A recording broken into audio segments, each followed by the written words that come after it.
नमस्कार. HDFC बँकेचे Q2चे निकाल आले आहेत आणि आज आपण त्याचं सोप्या भाषेत विश्लेषण करणार आहोत. असं समजा की आपण बँकेचं एक पूर्ण हेल्थ चेकअप करणार आहोत. बघूया नक्की बँकेची तब्येत कशी आहे. पण पुढे जाण्याआधी एक महत्त्वाची गोष्ट. हे विश्लेषण फक्त माहितीसाठी आहे. याला गुंतवणुकीचा सल्ला समजू नका. कोणताही निर्णय घेण्याआधी आपल्या आर्थिक सल्लागाराशी बोलणं खूप गरजेचं आहे. तर या हेल्थ चेकअपमध्ये आपण काय काय तपासणार आहोत. आधी बघूया बँकेचा Q2 रिपोर्ट कार्ड. मग कमाईचे इंजिन कसं चाललंय ते पाहू. त्यानंतर व्यवसायातली वाढ आणि कर्जांचं आरोग्य तपासू. आणि शेवटी या सगळ्याचं फायनल निदान काय आहे ते बघू. चला सुरुवात करूया.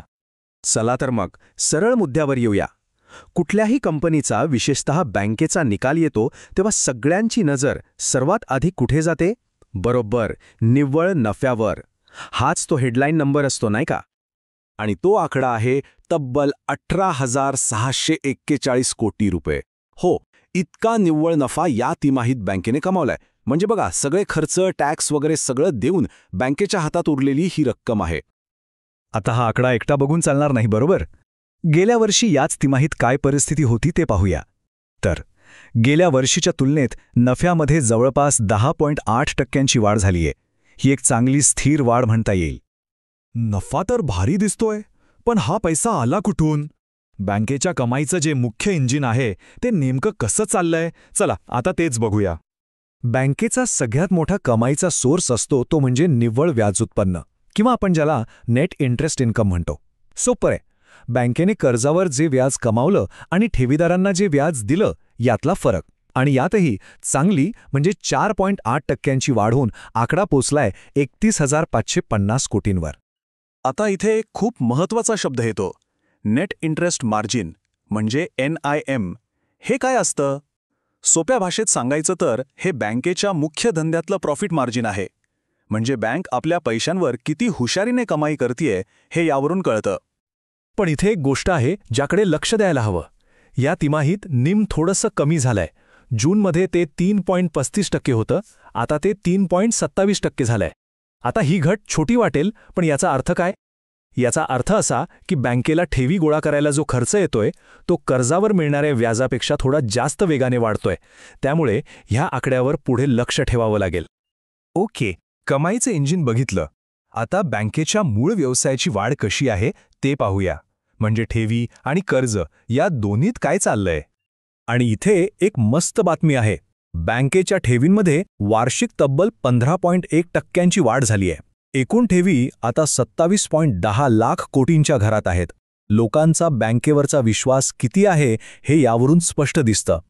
आता बँकेकडे इतक्या ठेवी येत असतील तर त्याचं ती काय करणार? कर्ज देणार, बरोबर?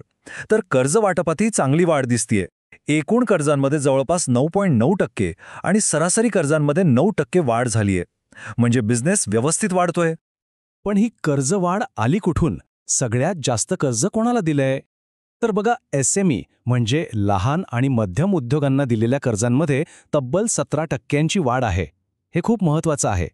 त्यापाठोपाठ रिटेल म्हणजे आपल्यासारख्या सामान्य ग्राहकांना 7.4% आणि मोठ्या कंपन्यांना म्हणजे कॉर्पोरेट्सना 6.4% अधिक कर्ज दिलंय. कर्ज देणं एक गोष्ट आहे, पण ती वेळेवर परत येणं ही दुसरी आणि जास्त महत्त्वाची गोष्ट आहे, नाही का? तर मग आता बँकेने दिलेल्या कर्जांची क्वालिटी कशी आहे, त्यांचं आरोग्य कसं आहे, चला ते तपासूया. आणि इथे येतो सर्वात महत्त्वाचा शब्द, NPA म्हणजे नॉन परफॉर्मिंग ॲसेट्स. सोप्या भाषेत सांगायचं तर बुडीत कर्ज, म्हणजे अशी कर्ज ज्यांचे हप्ते वेळेवर येत नाहीयेत. हा आकडा जेवढा कमी तेवढं बँकेचं आरोग्य चांगलं. आणि आता बघा, या निकालांमधली ही कदाचित सगळ्यात चांगली बातमी आहे. बँकेचा ग्रॉस NPA कमी झालाय. गेल्या वर्षी तो 1.36% होता, मागच्या तिमाहीत 1.40% होता आणि आता तो कमी होऊन फक्त 1.24% आलाय. ही एक जबरदस्त सुधारणा आहे. आणि इतकंच नाही तर नेट NPA सुद्धा सुधारून फक्त 0.42% आला आहे. याचाच अर्थ बँकेची कर्ज वसुलीची यंत्रणा खूप प्रभावीपणे काम करतेय. तर या पूर्ण हेल्थ चेकअप नंतर आपण आता फायनल डायग्नोसिसकडे आलो आहोत. मग या रिपोर्टमधनं नेमकं काय घ्यायचं? चला, महत्त्वाचे मुद्दे थोडक्यात पाहूया.